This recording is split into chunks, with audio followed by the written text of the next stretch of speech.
Now we'll go on to the talk by Dr. Vishal Sharma on OSSN in and out. Thank you, Puneet, for making my job little easy. Uh, I have no financial interest, and these are my associates. And I acknowledge my mentors. So OSSN refers to a spectrum of epithelial tumors affecting the ocular surface, including the conjunctiva and cornea, causing significant ocular morbidity and potential vision loss. Classically classified into conjunctival intraepithelial neoplasia, corneal intraepithelial neoplasia, and squamous cell carcinomas.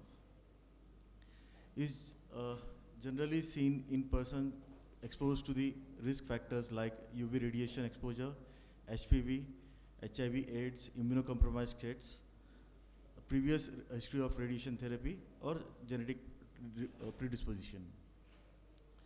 Diagnosis is essentially done by clinical examination on slit lamp with its classical presentation,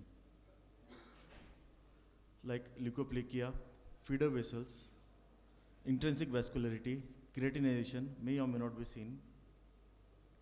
Like in this case, you can see intrinsic vascularity nicely seen over the corneal lesion over here. This is a high MAC picture of surface keratin. It can be a pigmented OSSN or a diffuse corneal OSSN in a case of xeroderma pigmentosa treated with topical interferon. Nodular OSSN with rose Bengal skin positivity is seen in this case, or it can at times be closely mimicking the of scleritis. UBM and ASOCD, as talked by Dr. Puneet, may help in the diagnosis part. Impression cytology and incisional or excisional biopsy gives histopathological confirmation for the OSSN. So coming to the management part, couple of years back, me and Dr. Puneet had debated upon whether to choose a knife over a drop.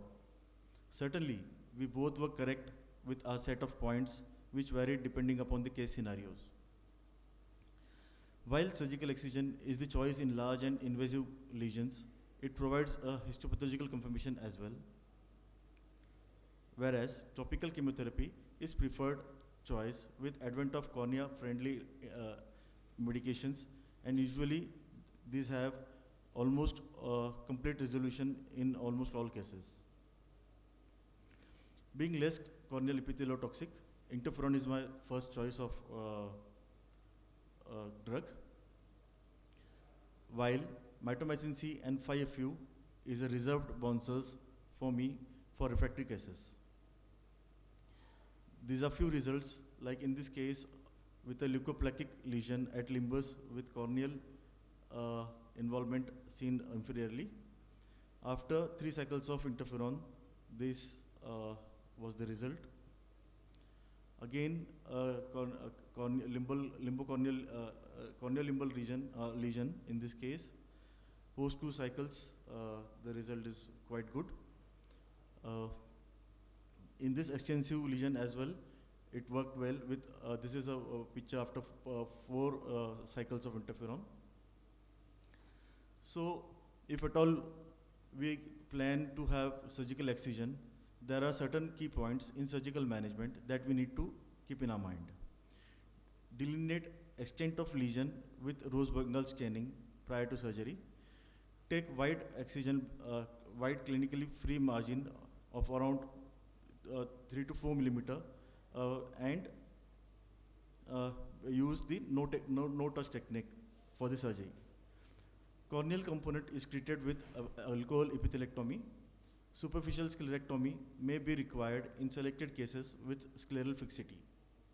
Cryotherapy is used as an adjunct additionally for any microscopic residual left over at the conjunctival margin, resected margin, or at the scleral bed. How do we send sample to histopathology? Excised tissues has natural tendency to curl in. Hence, it becomes difficult for pathologists to comment upon the margin and as well as at the base of the lesion. Therefore, sample is mounted over a Whatman filter paper with a representative diagram and orientation of tissue as in situ and is sent in 10% formalin to the lab. So these are few examples of few cases which were surgically managed. If there is a scleral or intraocular invasion, what would we do? If it is scleral or just a superficial invasion or so, we can plan for plaque brachytherapy. These are few cases which had scleral positivity, the base positivity of the excised lesion, which were subjected for plaque brachytherapy later. And these patients are tumor free after 1 year of follow-up. In OSSN with intraocular invasion, we, like in this case, 22-year-old female with xeroderma pigmentosum, enucleation was done, followed by ocular processes. Whereas, in this case of 63-year-old male with recurrent medial canthal mass with orbital extension locally, the lesion was excised from the local region, followed by external beam therapy was given. With extensive orbital involvement, as in this case of 58-year-old male, was treated with exentration and orbital processes was given. So the prognosis depends upon the size of the tumor, its location, histological grade, and its response to the treatment. Prevention can be done by limiting UV protection, UV exposure, HPV vaccination, avoiding immunosuppression, and having regular eye examinations routinely. Thank you. Thank you, Dr. Vishal. Actually, we should have a high index of suspicion about the surface findings. Sir, I have a question for you, sir. I had a 45-year-old female who came to me with some redness in the eye, and it was an extralimbal lesion. It looked just like a pincushion, nothing more than that. But when I saw on the slit lamp, the surface looked very doubtful for me. She was not a known retroviral patient. But I asked her and I sent her for the investigation. Somehow the surface looked very doubtful. She turned out to be positive, retropositive.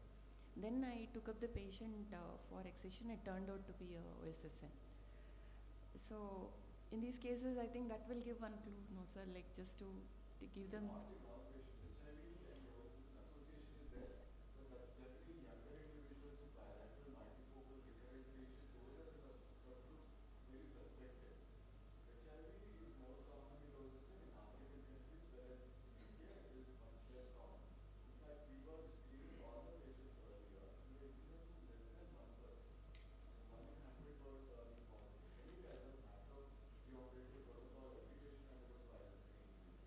Screening, but I don't know, somewhere it just told me the surface looks very, because it's first time I saw extra limbal, like all these cases were limbal.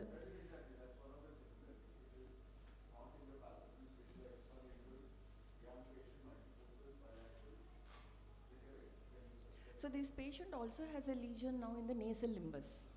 I am just closely following that lesion because it just looks like a now early pterygium or pincushion. The surface looks fine. I think I need to follow.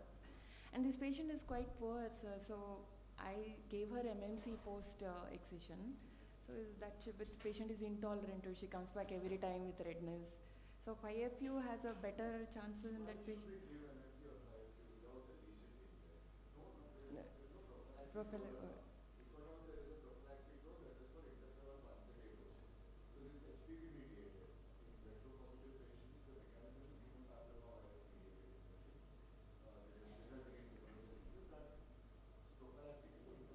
So post-excision there is no rule.